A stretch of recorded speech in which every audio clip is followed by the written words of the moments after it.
Howdy, Earthlings. The only job worse and more unstable than being a full-time YouTuber is being a games journalist. I regularly tell you about every aspect of my life down to the bowel movement frequency, and it's still less degrading than working as a games journalist. How do I know? I'm glad you definitely didn't ask, but I used to be a games journalist, and that becoming a YouTuber seemed like a better career move. Tells you everything you really need to know, but let me share my experience regardless. But before I get into it, thanks to everyone who bought keychains and dust plugs. Unfortunately, due to an incident with the post office marking my keychains as letters the first time, I thought international shipping was cheaper than it is. A letter is only $2 to send. In reality, sending a keychain to just Canada, which is the country right next door, would cost $18. So I've had to cancel international shipping, unfortunately. But there are plenty of keychains left if people in the US want them, and the shipping is included in the price. They're very cute, and buying them would help me out a lot. There are about 20 left, and the next 6 people to order will get a free glittery star-themed tarot card that I've signed. And if you buy the star one, you get a tarot card with that one too, anyway, because that one's supposed to come with it. The 6 others are leftovers.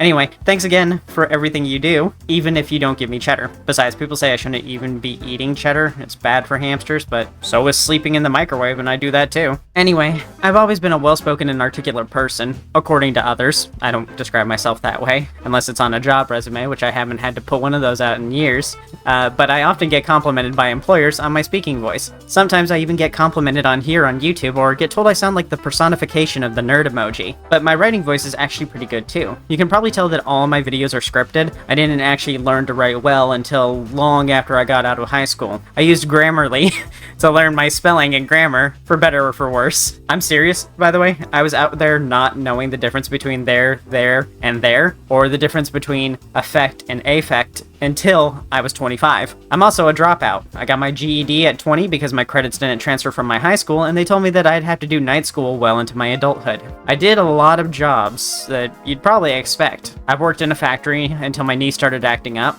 I got a condition in it that causes it to frequently inflame and make it impossible to stand without a cane. When it's not inflamed, which is most of the time, I'm perfectly fine. It just makes it hard to hold jobs like that. Then I started working at fast food at a Firehouse Subs. Was made manager my second week. I moved and became a gas station third shift worker, where I was held at gunpoint a couple of times. Then I was like, maybe I should try writing on the side to get some extra cash. So I started doing freelance journalism. It was a little over a decade ago before journalism got as bad as it is now. Nowadays, AI is an ever-present threat, so people have to resort to sensationalism, lying, and rage bait in order to stand out from the machine that is replacing them. Back 13 years ago, you could write a review or an opinion piece and get a job at a gaming journalism site. I won't drop the name, because I was the only queer person working there. It'd be really easy to find me. But as a freelance journalist, I got my start doing a small blog, and that lasted about a week before I got picked up. As a freelance journalist, normally you write an article and send it to a site or magazine, and then if it's good, they put it on their site or in the magazine and pay for it. They usually pay per word or a lump sum based on the quality of the article. If I was getting hired by a cheap ass, they would always pay by the word. So I wrote an article about the gaming history of Birdo. You know, Birdo from Mario, everyone's favorite transgender dinosaur. You might have seen me repost it one of a million times.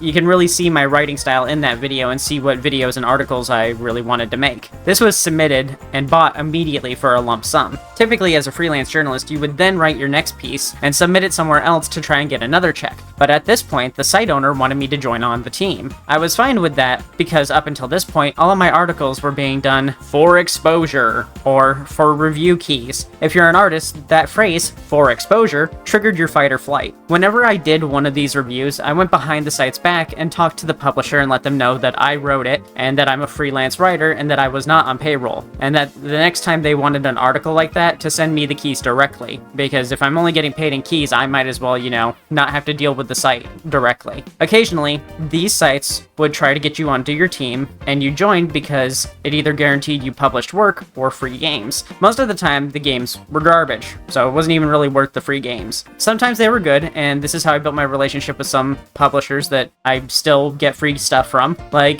the Castlevania Dominus collection. Anyway, you join the team, and they'd keep you in a private chat with 2 other underpaid and underfed freelance journalists, and then they'd throw some keys into the chat occasionally. It was first come, first serve, like it was feeding time at the lion pit at the zoo. You were still technically a freelance journalist, even though they still essentially routinely commissioned you for more articles. It's employment, but they couldn't say it was employment because then they might have to do things like pay you, or credit you on the site, or give you reliable work, or benefits, or guaranteed wages. So when this site that bought my Birdo article asked me to join their team, I thought it would be different. It wasn't. But this site was catching on to the direction that Games Journal was heading in already. So what would happen is that the owner would ask me to write something. I did it. They paid me by the word. Then they had an editor change a lot of my words. It was annoying. If you didn't want my voice, why did you commission me? I was picked for my unique voice as a trans person, so I leaned into that. I pitched articles that only I could write, and they ate it up, until I got tired of that. My series where I wrote about trans characters in games, or transphobia in games like Mass Effect Andromeda, or Honey Pop 2, which weren't even out yet,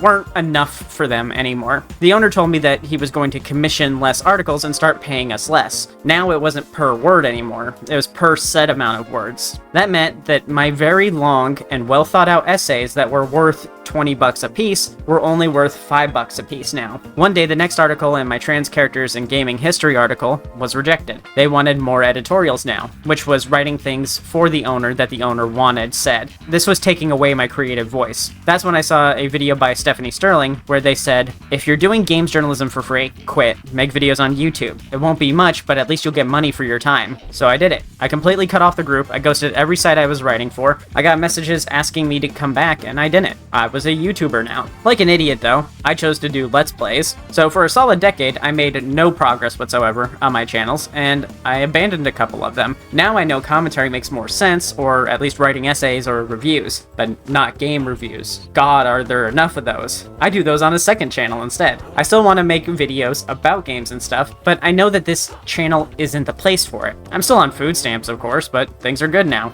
It's not even about the money. It's about my dignity, and I have that here. It's intact, I say as I pretend to be a purple space hamster on the internet. I mostly just want to talk and have people listen, and I have more than that. I have people who get excited to see me. I get compliments all the time. I put out fun merch for the fans, and I sell it at close to cost, just because I enjoy that you all have something from me. I could die tomorrow, and there's a chance that 10 years from now, I'll still be remembered for the impact I've had on people. At least a few people. Do I have things I want from this channel that I haven't gotten yet? Yeah, for sure. I've always wanted to get a silver play button. I used to joke that I want to eat spaghetti off of it, and I probably still will do that, but I'm fine with 100,000 subs taking as long as it needs to. I'm happy where things are and where they're going. I couldn't say that doing games journalism. Games journalism is just kind of a dead end unless you get hired at one of the big news companies. Anyway, thanks for watching. I have another commentary video coming out next week, one where I let my wife do the ranting for once. It's different. She talks about how she hates high-end graphics in video games and wishes everything was more stylized. If you enjoyed this video though, you should check out some of the other commentary stuff on the end card, but now it's time to thank the supporters. And you can be one too by becoming a patron, a member, or by buying merch or leaving a super. All of those help, and joining the Patreon or members gets your name in the credits like Aspirin Artist, Paper, Faye Penguin, Momentary Unicorn, Aurora the Puppy Moth, Sly, Nat, Marius, Yeenie, Worm Syrup, Rask, Ver, Beef, Bait, Sly Again, Colorado Blue, Linky, Baxter Bunny, TG Dante, Fasoku, Splackjack, and Malding Brick.